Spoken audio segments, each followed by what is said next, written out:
Russian Foreign Minister Sergey Lavrov issued a stark warning to Europe amid the ongoing conflict in Ukraine, accusing the United States and the United Kingdom of pressuring European countries into a potential military confrontation with Russia. Speaking with a tone of urgency, Lavrov claimed that European nations were being led toward a dangerous escalation, directed by Washington and London, who he argued are steering NATO policies and tightening their grip on European defense strategies. Lavrov's comments come as the Ukraine war enters a more intense phase, with heightened Western support for Kiev in the form of military aid and economic sanctions against Moscow. Lavrov's statements reflect Russia's increasing concerns over the intensifying military buildup in Europe, which has seen unprecedented NATO deployments along its eastern front and a renewed focus on European security initiatives. According to Lavrov, Europe's allegiance to the US and UK has put it on a path of no return that could ultimately lead to a military standoff with Russia. He suggested that European leaders were compromising their nation's security and economic stability to follow Western directives, sacrificing national interests for the sake of NATO's broader strategy. In his remarks, Lavrov took direct aim at European leaders, who he accused of blindly following orders from Washington rather than considering the long-term consequences for the European continent.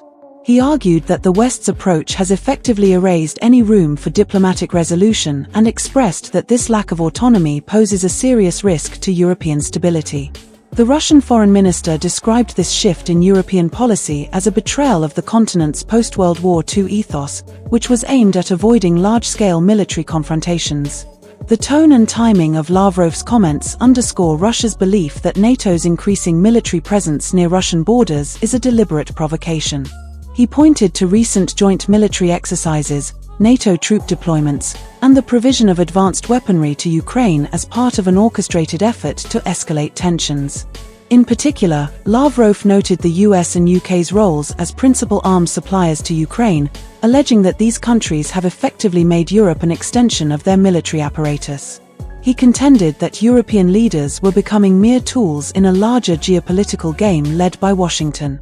Lavrov also highlighted the strain that these policies are putting on Europe's economy. With ongoing sanctions against Russia, Europe has faced an energy crisis, disruptions in supply chains, and an overall strain on resources as it attempts to support Ukraine. Lavrov argued that European economies are paying a heavy price for their alliance with the US, which he claimed is unaffected by the conflict's direct repercussions. This economic sacrifice, he said, is evidence of the disparity in interests between the US and Europe, with Europe bearing the brunt of the war's impact on trade and energy security. From Moscow's perspective, the Ukraine war is part of a broader geopolitical struggle in which Russia is defending itself against Western encroachment. Lavrov painted the West's involvement in Ukraine as part of a long-standing strategy to destabilize Russia and weaken its influence in Eastern Europe. He framed NATO's actions as a continuation of Cold War tactics, designed to isolate Russia and disrupt its alliances. By framing the US and UK as the primary instigators, Lavrov suggested that European countries might be reconsidering their own involvement if not for Western pressure. The Russian foreign minister's statements also carry implications for diplomatic relations. Since the conflict in Ukraine began, dialogue between Russia and Western countries has been limited, with both sides accusing the other of undermining potential for peace. Lavrov's message to Europe reflects Moscow's view that diplomatic solutions are increasingly out of reach, blaming what he calls the regressive policies of the US and its allies. He argued that European leaders need to take a more independent approach if they hope to avoid further escalation. In response, Western analysts have pointed out that Russia's stance reflects its frustration with Ukraine's persistent resistance and NATO's steady support for Kiev. Some argue that Lavrov's comments are part of a broader Russian strategy to sow discord within NATO by suggesting that European nations are being exploited by the US and UK.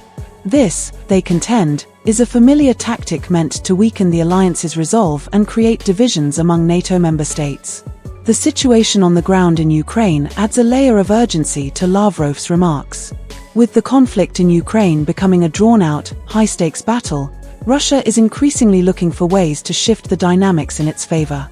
Lavrov's statement can be seen as an attempt to pressure Europe into reconsidering its position, aiming to prevent further NATO expansion near Russian borders and to reduce the flow of Western arms into Ukraine. However, Europe has thus far shown little indication that it is willing to diverge from US policy on Ukraine. Lavrov's comments signal a continued hardening of Russia's stance, with Moscow unlikely to back down in its opposition to NATO's influence in Eastern Europe. As the conflict persists, Russia has continued to strengthen its own military presence, conducting exercises and repositioning troops along its borders. Lavrov's warnings suggest that Moscow may be preparing for an extended confrontation and that it sees Europe's alignment with the US as a direct threat to its national security.